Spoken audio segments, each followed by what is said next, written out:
सिंधुदुर्ग जिल्ह्याच्या आरोग्याच्या व्यवस्थेच्या संदर्भात आहे। सातत्याने सिंधुदुर्ग जिल्ह्याच्या आरोग्य व्यवस्थेसंदर्भात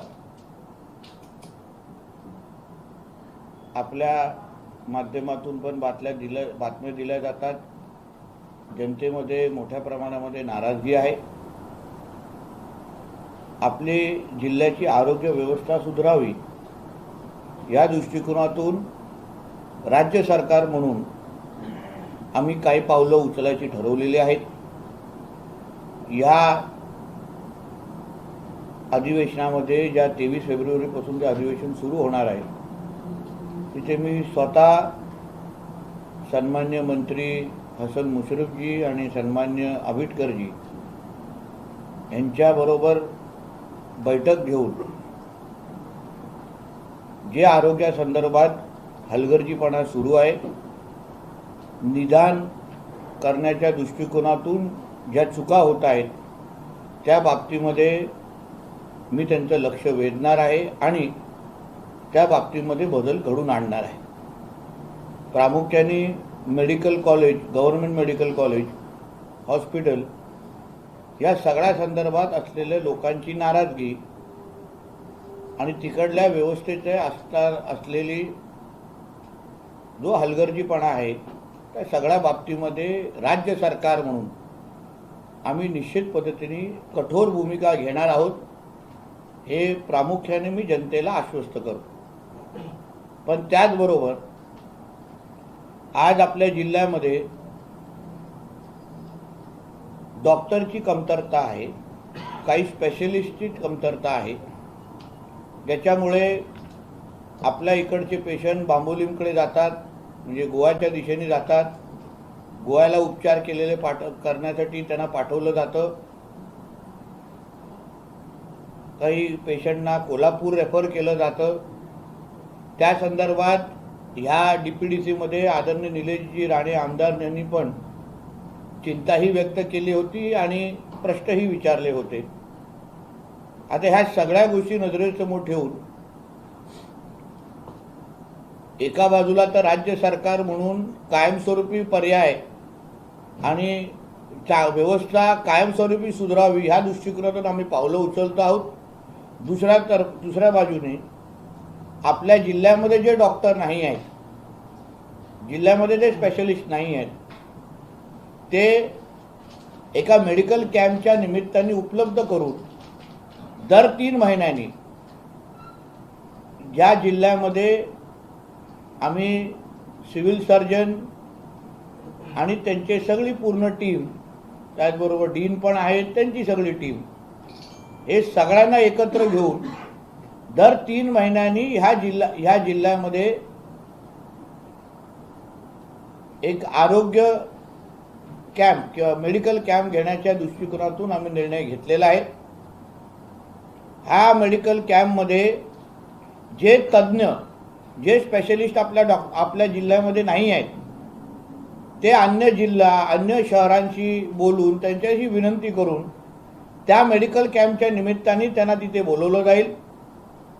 लोकांची आरोग्य तपासणी केली जाईल। अजून तांत्रिक पद्धतीने आमचे सिव्हिल सर्जन पाटीलजी तुम्हाला माहिती देतीलच, पण एकंदरीत अगर आपण नागरिक म्हणून विचार केला तर आपण उदाहरण डॉक्टरकडे पण गेलो तर आपण दर 3 महिन्यांनी आपल्या आरोग्याची तपासणी करत असतो। दर 3 महिन्याचे आपण औषधाचा साठा आपल्याकडे घेत असतो आणि म्हणून ह्यापुढे दर 3-3 महिन्यांनी अशा पद्धतीचे मेडिकल कॅम्प आपल्या जिल्ह्यामध्ये करण्याची प्रथा, हे करण्याची सुरुवात आम्ही ह्या निमित्ताने करत आहोत, जेणेकरून जे डॉक्टर आपल्याकडे नाही आहेत, जे स्पेशलिस्ट आपल्याकडे नाही आहेत, ते आम्ही आमच्या संपर्कातले जे बाहेरचे जे चांगल्यातले चांगले जिल्ह्याबाहेरचे डॉक्टर आहेत, मुंबई, पुणे, नाशिक, गोवा, जिथे पण त्या क्षेत्रातला जो स्पेशलिस्ट आहे त्याला बोलून आम्ही त्या मेडिकल कॅम्पमध्ये उपलब्ध करणार आहोत। एकदा त्याचं निदान झाल्यानंतर परत म्हणजे त्याला पुढचं मार्गदर्शन करायचं। 3 महिन्याच्या औषधाचा साठा पण आमच्याकडे तिथे उपलब्ध असेल, त्याप्रमाणे 3 महिन्याच्या औषधाचा साठा पण तिला दिला जाईल आणि 3 महिन्यानंतर परत अशा पद्धतीचा मेडिकल कॅम्प घेतला जाईल, जेणेकरून सातत्याने जे स्पेशलिस्ट आपल्याकडे नाही आहेत, जे डॉक्टर आपल्याकडे नाही आहेत, त्या बाबतीची कमतरता आपल्या जिल्ह्यामध्ये भासू नये, या दृष्टिकोनातून हे पाऊल आम्ही उचलायचं ठरवलेलं आहे. याला लागणारं जे काही आर्थिक ताकद आहे ती जिल्हा नियोजनाच्या माध्यमातून मी द्यायचं ठरवलेलं आहे. म्हणून एका बाजूला राज्य सरकार म्हणून कायमस्वरूपी तोडगा काढणं आणि दुसऱ्या बाजूने अशा पद्धतीचं सेवा आमच्या सिंधुदुर्ग जिल्ह्याच्या नागरिकांना आम्ही देत राहू, जेणेकरून जिल्ह्यातल्या नागरिकांना जे काय आरोग्य सेवेच्या अपेक्षा आहे ती आमच्या माध्यमातून देण्याच्या दृष्टिकोनातून आमचा छोटासा प्रयत्न आहे. ही सुरुवात आहे. ह्याच्यामध्ये ह्या एकंदरीत प्रक्रियेमध्ये काय अजून बदल करायचे असतील, ह्याला अजून चांगलं करायचे असेल तर निश्चित पद्धतीने आपणही सूचना देऊ शकता, नागरिकांकडून पण सूचना येतील.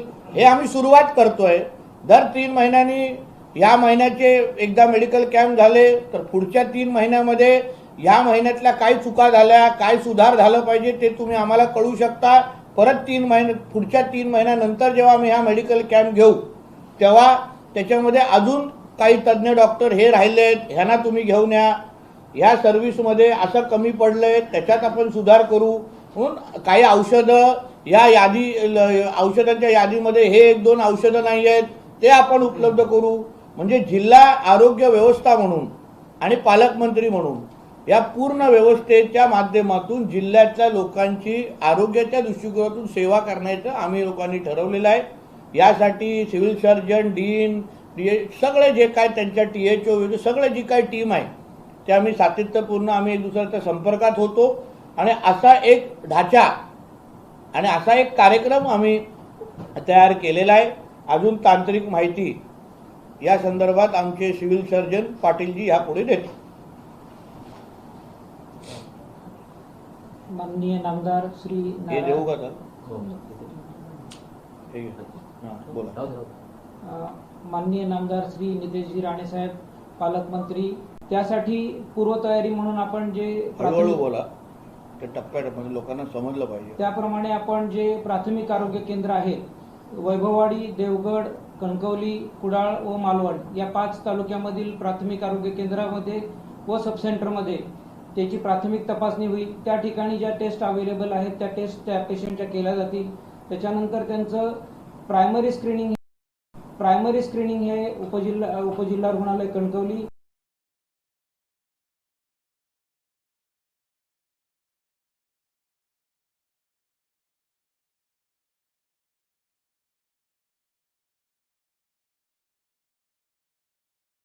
ब्लड लॅब टेस्ट आहेत.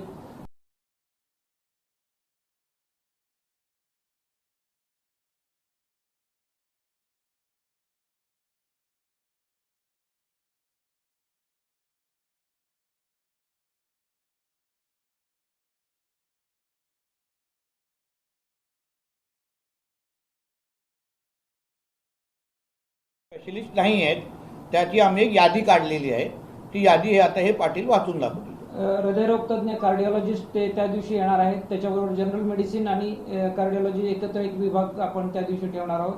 त्याचप्रमाणे आपण ग्रंथीरोग तज्ञ म्हणजे एंडोक्रायनॉलॉजिस्ट, ज्याच्यामध्ये थायरॉइड आणि डायबिटीस व कॉम्प्लिकेटेड डायबिटीस यांची ट्रीटमेंट त्या दिवशी तिथं केली जाईल. त्याच्याचप्रमाणे स्त्रीरोग तज्ञामध्ये जे गायनेकोलॉजिस्टसाठी जे फायब्रॉइड आहे किंवा इतर पाळीनंतर जे रक्तस्त्राव PV ब्लिडिंग होते त्या आजारांसाठी पण आपण त्या ठिकाणी एक विभाग ठेवलेला आहे. त्याच्यानंतर कर्करोग तज्ञ, मुख्यत्वे करून जे ओरल कॅन्सर आहे, ब्रेस्ट कॅन्सर आहे आणि सर्वायकल कॅन्सर आहे स्त्रियांमध्ये जे होणारे, त्या सर्वांसाठी आपण स्पेशलिस्ट त्या दिवशी बोलवलेले आहेत. त्यांच्या तपासण्या ज्या आहेत ट्यूमर मार्कर्स व रिलेटेड तपासण्या त्या दिवशी केल्या जातील. त्याच्यानंतर आपण पोटाचे विकार तज्ञ आहेत, जे लहान मुलांच्या मध्ये हर्निया हायड्रोसिल आहे किंवा लघवीमध्ये जे हायपोस्पिडियासिस किंवा त्याप्रमाणे होणारे जे आजार आहेत त्यांच्याही आपण तज्ञ त्या ठिकाणी बोलवलेले आहेत. त्याचप्रमाणे आपण अस्थिरोग तज्ञ म्हणजे ज्या ठिकाणी आपल्याला गुडघ्याचं म्हणजे टोटल नी रिप्लेसमेंट किंवा टोटल हिप जॉईंट रिप्लेसमेंट जे ज्या रुग्णांना गरज आहे त्या रुग्णांनाही आपण त्या दिवशी तपासणी करून त्यांची जी गरज लागल्यास ऑपरेशनची डेट आपण ठरवून त्याप्रमाणे नियोजन केलेलं आहे. त्याचप्रमाणे मूत्रविकार तज्ञ म्हणजे युरोलॉजी किडनी व किडनी युरोलॉजी त्याच्या संबंधित जे आजार आहेत त्याचा एक विभाग ठेवण्यात आलेला आहे. या सर्व विभागातर्फे ज्या आपल्याकडे तपासण्या केल्या जातील त्याच्यामध्ये आढळणाऱ्या रुग्णांवरती उपचार केले जातील. सरांनी आता सांगितल्याप्रमाणे जे मेडिसिन आहेत आपण 3 महिन्याचे मेडिसिन त्यांना देणार आहोत. ज्यांना सर्जरीची गरज आहे त्यांची आपण टप्प्याटप्प्याने सर्जरी करणार आहोत. आणि अजून आहे काय तुम्हाला?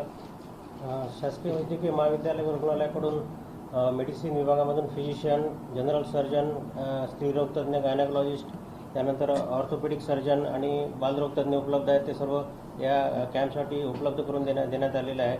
आणि त्या दिवशी मेडिकल कॉलेज हॉस्पिटलमध्ये इमर्जन्सी सर्व्हिसेस सुरू ठेवून एक टीम तिकडे ठेवून बाकी मॅक्झिमम सगळ्या डॉक्टरांना इकडे त्यांचा सहभाग इकडे राहणार आहे. मी स्वतः सर्जन असून मी याच्यामध्ये सेवा देणार आहे. तर अशा पद्धतीने आपल्या जिल्ह्यामध्ये ज्या गोष्टी होत नाहीत त्यासाठी सिव्हिल सर्जनांनी आणि डीन असो किंवा आम्ही सगळेजण विविध पद्धतीने बाहेरच्या जे तज्ञ, आता मुंबईतल्या काही मोठ्या डॉक्टरशी माझी बोलणं चालू आहे जे त्याही दिवशी उपलब्ध राहण्याच्या दृष्टिकोनातून ते मला सांगणार आहेत. मोठ्यातली मोठी नावं आहेत. तर अशा पद्धतीने जिल्ह्याची जी काय आरोग्य व्यवस्था आहे शासकीय माध्यमातून ती अजून चांगली कशी करता येईल त्या दृष्टिकोनातून आम्ही हे प्रयत्न आम्ही करणार आहोत, जेणेकरून लोकांना चांगल्यातली चांगली आरोग्य सुविधा उपलब्ध राहील या दृष्टिकोनातून आमचा हा प्रयत्न आहे. आता ह्याच्यामध्ये पहिले 5 डिव्हिजन आम्ही घेतो आहे. ह्याच्यामध्ये कणकवली, देवगड, वैभववाडी, कुडाळ आणि मालवण हे 5 डिव्हिजन आहेत. 1 ते 2 दिवसामध्ये उर्वरित जे 3 डिव्हिजन आहेत म्हणजे सावंतवाडी, दोडामार्ग आणि वेंगुर्ला हे 2-3 दिवसामध्ये ते होतील. आणि असे ते 8ही तालुके कव्हर झाल्यानंतर तसंच सेफ 3 महिन्यानंतर घेतलं जाईल. म्हणजे दर 3 महिन्यामध्ये आपल्याला जे जिल्ह्यामध्ये उपलब्ध नाही आहेत ते हे स्पेशलिस्ट डॉक्टर आपण त्या दिवशी कॅम्पच्या निमित्ताने बोलवणार आहोत. त्या दिवशी आपली त्या इथे तपासणी होईल, निदान होईल आणि मग पुढचं जसं सिव्हिल सर्जन तुम्हाला बोलले पुढच्या दृष्टिकोनातून जी जी मदत आहे ती उपलब्ध केली जाईल. धन्यवाद. काय प्रश्न आहे संदर्भात? जो कॅम्प आहे तो कंट्रोल होणार ना? तो control होणार. आपल्या 5 तालुक्यातले लोक इकडे येणार. सोमवार, मंगळवार, बुधवार त्या तालुक्यात पण कॅम्प होणार आहे. त्याच्यामध्ये स्क्रीन होणार कारण आपण हा स्पेशालिटी कॅम्प घेतोय म्हणजे जनरल सर्व रोग निदान शिबिर नाहीये. तर ह्याच्यामध्ये जे स्पेशालिस्ट येणार आहेत त्या मेन कॅम्प कुठल्या दिवशी आहे? 27 तारखेला. त्याच्या अगोदर 3 दिवस स्क्रीनिंग कुठे होणार आहे? एक देवगडला होणार आहे, 23 तारखेला होणार आहे वैभववाडीमध्ये, 24 तारखेला देवगड आणि कणकवली आणि 25 तारखेला कुडाळ आणि मालवण. असे ह्या स्क्रीनिंग करायचे त्या लोकांना. आणि ज्या स्क्रीनिंगमध्ये जे आढळलं ते फायनल जो मेगा कॅम्प आहे तो 27 तारखेला आणि ते सगळं 27ला तिथे येणार. ही पद्धत म्हणजे प्रत्येक तालुकानिहाय पहिले स्क्रीनिंग होणार आणि मग जो मेगा कॅम्प जो 27 तारखेला कणकुले घेणार येईल ते सगळं इथे येणार. ज्यांना फर्दर ट्रीटमेंट किंवा ऑपरेशनची गरज आहे आपण ते सगळे आपण कणकवलीमध्ये मॉड्युलर ओटी आहे त्या ठिकाणी ऑपरेशन थिएटरमध्ये सर्जरी केल्या जातील सगळ्यांची. आणि त्या खूपच म्हणजे सुपर स्पेशालिटीच्या सर्जरीज आहेत ते आपण योजनेमधून मोठ्या शहरामध्ये. सर हे आता लोकांपर्यंत पोहोचणार कसं? म्हणजे जे आजार गावागावांमधून लोक आहेत जे या दुर्धर आजाराचे त्या लोकांपर्यंत शासन म्हणून आपण कसं पोहोचणार आहे? म्हणजे प्राथमिक लोक कशी येतील? ते सर प्राथमिक आरोग्य केंद्र स्तरावर आपण समुदाय आरोग्य अधिकारी, आशा स्वयंसेविका आणि आरोग्य कर्मचारी यांच्या मार्फत आपण ते घरोघरी आपल्याकडे ऍक्च्युअली लाईन लिस्ट आहे आपल्याकडे आहे त्याचं स्क्रीनिंग केलेलं तर त्या लोकांपर्यंत आपण ती माहिती पोहोचवतो. सर त्याच्यात असं होत आहे की आरोग्य केंद्र किंवा उपकेंद्रांमध्ये पुरेशी व्यवस्था नसल्यामुळे सगळे डॉक्टर रुग्ण तिथे जातात असं होत नाही. काही रुग्ण हे आपल्या तालुका स्तरावर असे खाजगी डॉक्टरांकडे जातात. मग ती लोक पण त्यामध्ये समाविष्ट झाली पाहिजेत किंवा ती आली पाहिजे. आता तुम्हीही पत्रकार आहात, तुमच्या माध्यमातून पण जी बातम्या बाहेर जातील त्याच्यातून पण जनजागृती मोठ्या प्रमाणामध्ये होती. काय होत आहे आपण हे पहिल्यांदा हा भूमिका घेतोय. जसं लोकांना कळत जाणार तसं लोकांना त्याला माहिती आहे त्याला ह्या 3 महिन्यानंतर हे होणारच आहे. आता आपला काय मुद्दा आहे की आपल्याकडे हे जे काही तज्ज्ञ यांनी सांगितलं हे आपल्या जिल्ह्यामध्ये नाहीच आहेत. त्याच्यासाठी आपण नेहमी ओरड घालतो की बाबा हे नाही आहे, हे नाही. आता स्त्रीरोग तज्ज्ञ नाही आहे त्याच्यासाठी आपण ओरड घालतो. तर ते आपण उपलब्ध करून देतो आहे ॲज इन व्हेरी. आता फायनल प्लॅन काय आहे की सगळं कायमस्वरूपी आपल्या जिल्ह्यामध्ये यावे. त्यासाठी आम्ही मंत्रालय स्तरावर त्या पद्धतीच्या नियुक्त्या, भरती हे सगळ्या गोष्टी करतोय. पण तोपर्यंत लोकांना तात्पुरता पर्याय म्हणून अशा पद्धतीचे कॅम्प घेऊन लोकांना ते आरोग्य व्यवस्था चालू आहे हे दाखवण्याच्या दृष्टिकोनातून ही सेवा देण्याच्या दृष्टिकोनातून हा विषय आहे.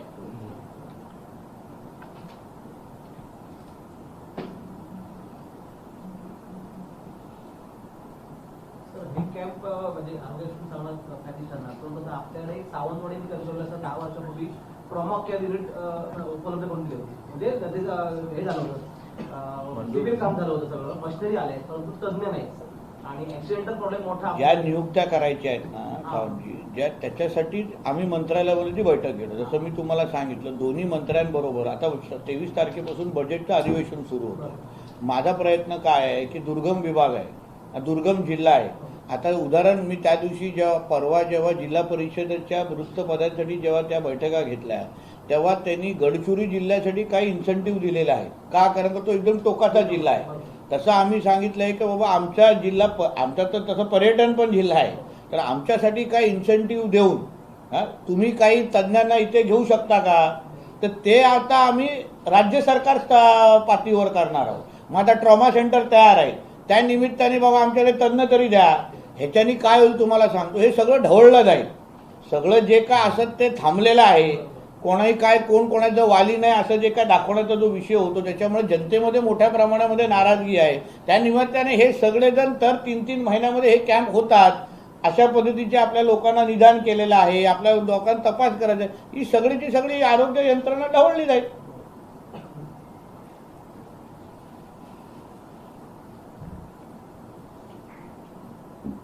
ठीक आहे, अजून काय प्रश्न?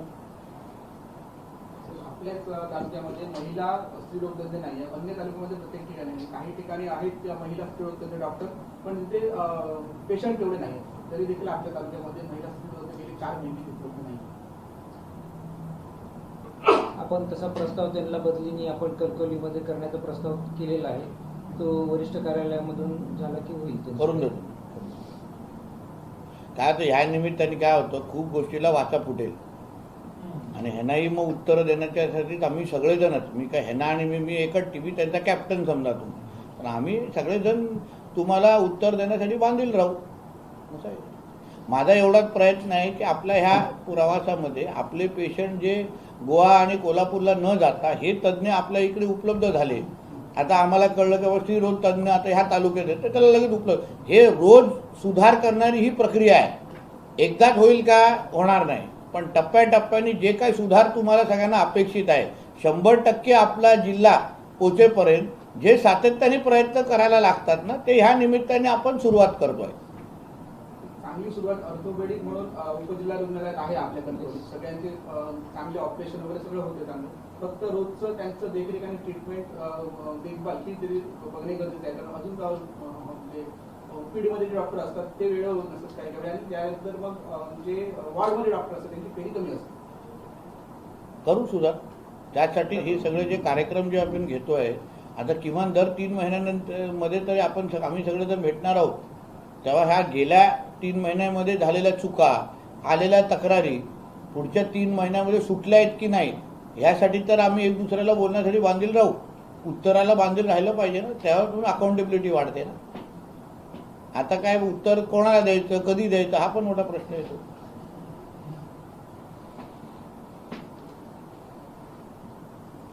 ठीक आहे का?